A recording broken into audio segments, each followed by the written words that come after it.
Hello everyone, we sure miss you over here. I've got chapter 14 of the Voyage of the Dawn Shredder. It's called The Beginning of the End of the World. And here's the picture at the beginning of the chapter. Better picture. Here we go. Slowly the door opened again, and out there came a figure as tall and straight as the girls, but not so slender. It carried no light, but light seemed to come from it. As it came nearer, Lucy saw that it was like an old man. His silver beard came down to his bare feet in front, and his silver hair hung down to his heels behind, and his robe appeared to be made from the fleece of silver sheep. He looked so mild and grave that once more all the travelers rose to their feet and stood in silence. But the old man came on without speaking to the travelers and stood on the other side of the table opposite to his daughter. Then both of them held up their arms before them and turned to face the east. In that position, they began to sing. I wish I could write down the song, but no one who was present could remember it. Lucy said afterward that it was high, almost shrill, but very beautiful. A cold kind of song, an early morning kind of song. And as they sang, the gray clouds lifted from the eastern sky, and the white patches grew bigger and bigger till it was all white, and the sea began to shine like silver. And long afterward, but those two sang all the time, the east began to turn red, and at last unclouded. The sun came up out of the sea, and its long level ray shot down the length of the table on the gold and silver and on the stone knife. Once or twice before, the Narnians had wondered whether the sun at its rising did not look bigger in these seas than it had looked at home. This time they were certain. There was no mistaking it, and the brightness of its ray on the dew and on the table was far beyond any morning brightness they had ever seen. And as Edmund said afterwards, though lots of things happened on that trip which sound more exciting, that moment was really the most exciting. For now they knew that they had truly come to the beginning of the end of the world. Then something seemed to be flying at them out of the very center of the rising sun, but of course one couldn't look steadily in that direction to make sure. But presently the air became full of voices which took up the same song that the lady and her father were singing, but in a far wilder tones and in a language which no one knew. And soon after that, the owners of these voices could be seen. They were birds, large and white, and they came by hundreds and thousands and alighted on everything, on the grass and the pavement, on the table, on your shoulders, your hands, and your head, till it looked as if heavy snow had fallen. For like snow, they not only made everything white, but blurred and blunted all shapes. But Lucy, looking out from between the wings of the birds that covered her, saw one bird fly to the old man with something in its beak that looked like a little fruit, unless it was a little live coal, which it might have been, for it was too bright to look at. And the bird laid it in the old man's mouth. Then the birds stopped their singing and appeared to be very busy about the table. Then they rose from it again. Everything on the table could be eaten or drunk had disappeared. These birds rose from their meal in their thousands and hundreds and carried away all the things that could not be eaten or drunk, such as bones, rinds, and shells, and took their flight back to the rising sun. Here's the picture.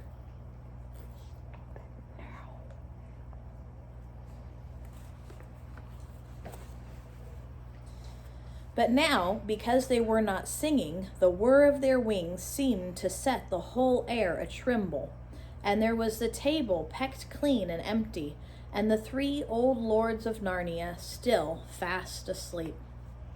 Now at last the old man turned to the travelers and bade them welcome. "Sir," said Caspian, "will you tell us how to undo the enchantment which holds these 3 Narnian lords asleep?"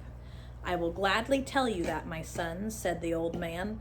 "To break this enchantment, you must sail to the world's end, or as near as you can come to it, and you must come back having left at least one of your company behind."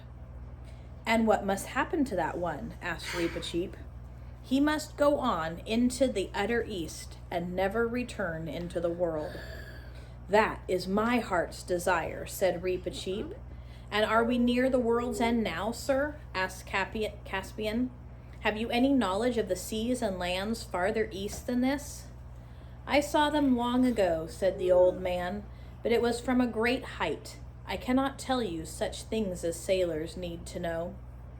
"Do you mean you were flying in the air?" Eustace blurted out. "I was a long way above the air, my son," replied the old man. "I am Ramandu, but I see that you stare at one another and have not heard this name. And no wonder, for the days when I was a star had ceased long before any of you knew this world, and all the constellations have changed." "Golly," said Edmund under his breath, "he's a retired star?" Aren't you a star any longer?" asked Lucy. "I am a star at rest, my daughter," answered Ramandu. "When I set for the last time, decrepit and old beyond all that you can reckon, I was carried to this island. I am not so old now as I was then. Every morning a bird brings me a fireberry from the valleys in the sun, and each fireberry takes away a little of my age, and when I have become as young as the child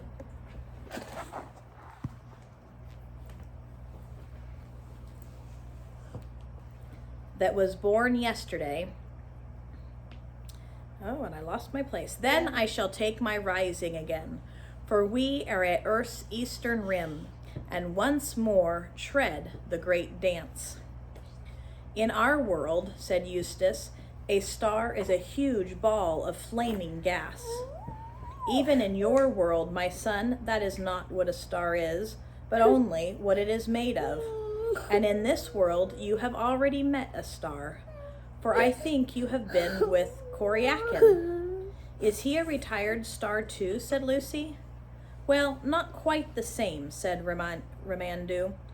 "It was not quite as a rest that he was set to govern the Duffers. You might call it a punishment. He might have shone for thousands of years more in the southern winter sky if all had gone well." "What did he do, sire?" asked Caspian. "My son," said Ramandu, "it is not for you, a son of Adam, to know what faults a star can commit. But come, we waste time in such talk. Are you yet resolved? Will you sail further east and come again, leaving one to return no more, and so break the enchantment? Or will you sail westward?" "Surely, sire," said Reepicheep, "there is no question about that.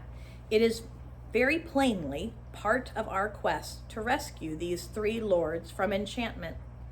"I think the same, Reepicheep," replied Caspian, "and even if it were not so, it would break my heart not to go as near the world's end as the Dawn Treader will take us. But I am thinking of the crew. They sign on to seek the 7 lords, not to reach the rim of the earth. If we sail east from here, we sail to find the edge, the utter east, and no one knows how far it is. They're brave fellows, but I see signs that some of them are weary of the voyage and long to have our prow pointing to Narnia again. I don't think I should take them farther without their knowledge and consent. And then there's the poor Lord Roop. He's a broken man." "My son," said the star, "it would be no use, even though you wished it, to sail for the world's end with men unwilling or men deceived. That is not how great enchantments are achieved. They must know where they go and why. But who is this broken man you speak of?" Caspian told Ramandu the story of Roop. "I can give him what he needs most," said Ramandu. In this island there is sleep without stint or measure, and sleep in which no faintest football of a dream was ever heard. Let him sit beside these three other, and drink oblivion till your return. Oh, let's do that, Caspian, said Lucy. I'm sure that is what he would love. At that moment they were interrupted by the sound of many feet and voices. Drinian and the rest of the ship's company were approaching. They halted in surprise when they saw Raymandu and his daughter, and then because these were obviously great people, every man uncovered his head. Some sailors eyed the empty dishes and flagons on the tables with eyes filled with regret. My lord, said the king to Drinian, pray send 2 men back to the Dawn Treader with a message to the Lord Roop. Tell him that the last of his old shipmates are here asleep without dreams, and that he can share it.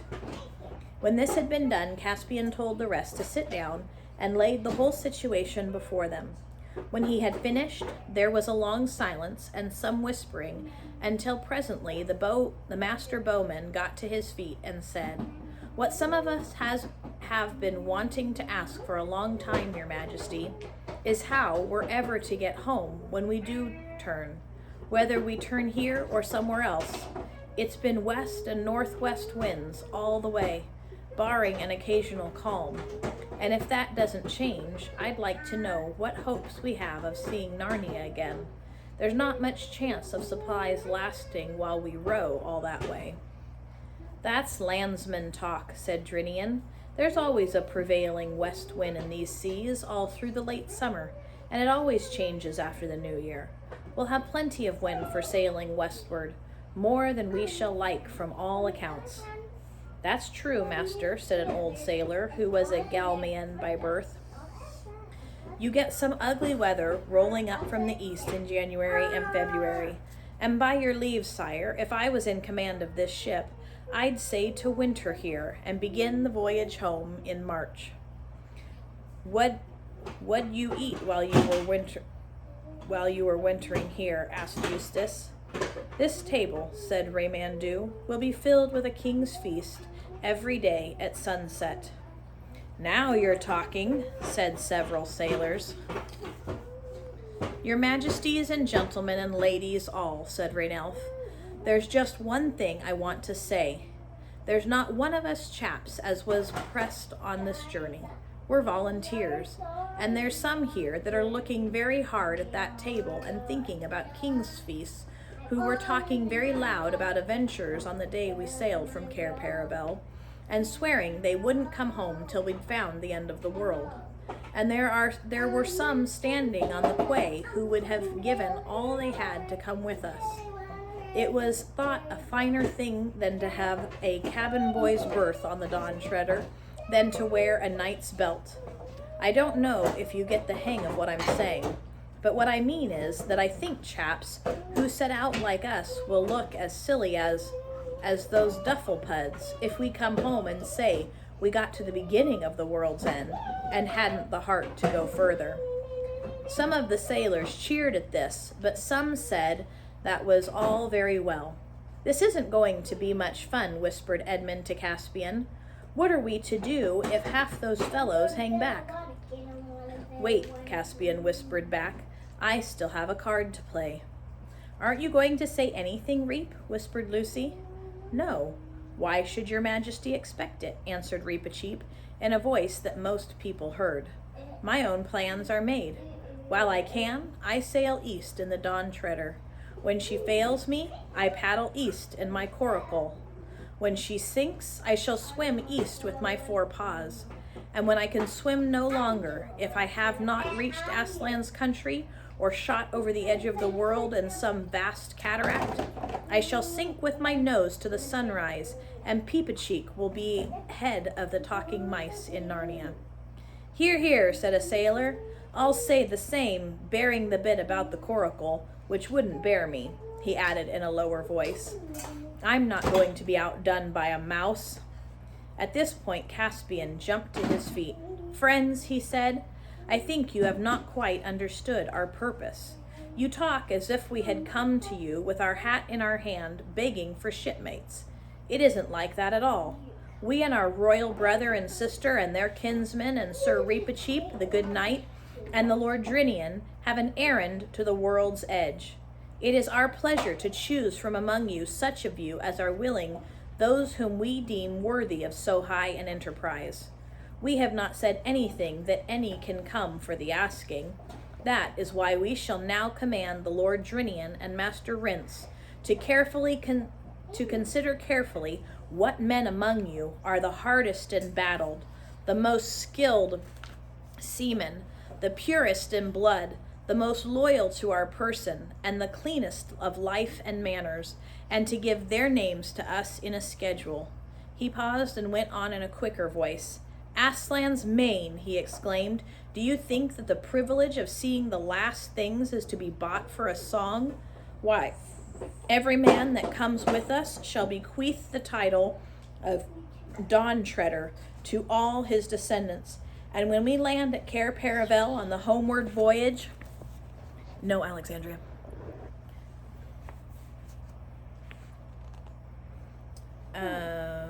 He shall have either gold or land enough to make him rich all his life. Now scatter.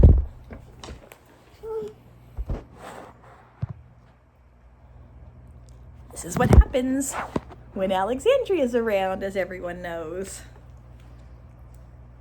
Now scatter over the island, all of you. In half an hour's time, I shall receive the names that Lord Drinian brings me.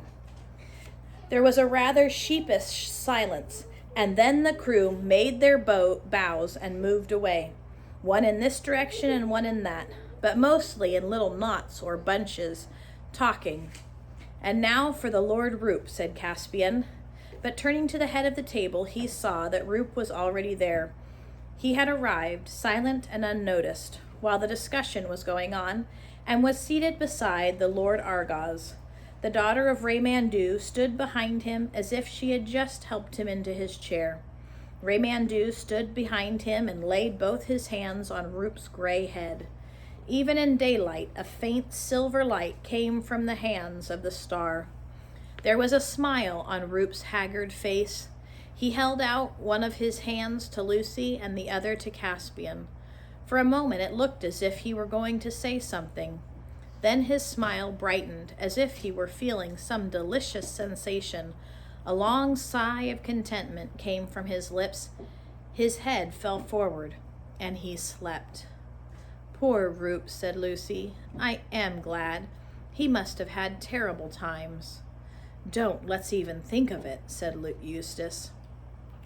Meanwhile, Caspian's speech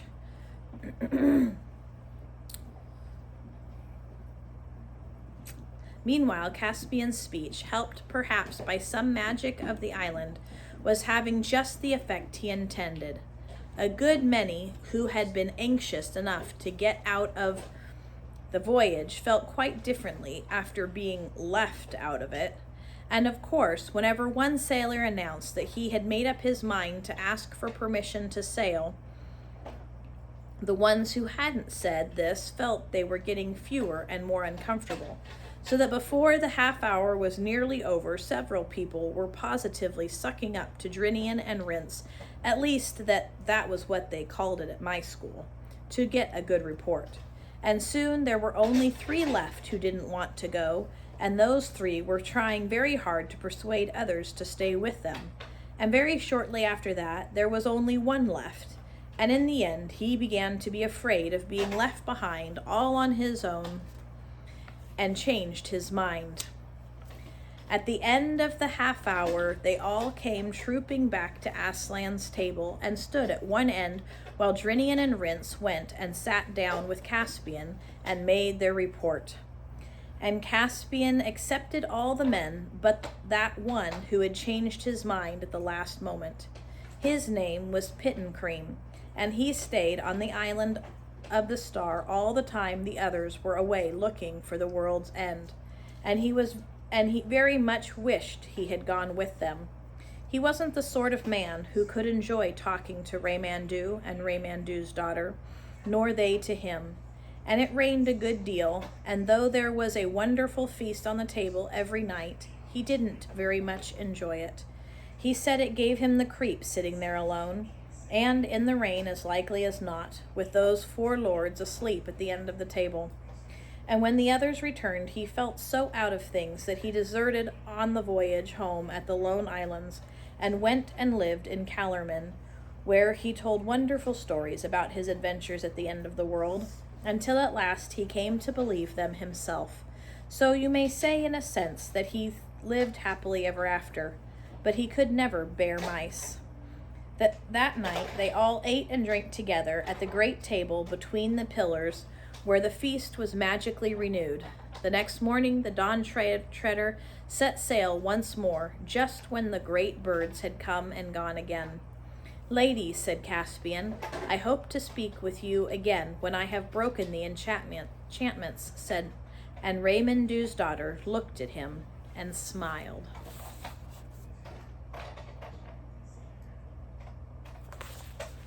And that's the end of chapter 14. Tomorrow we'll do chapter 15. It's called The Wonders of the Last Sea.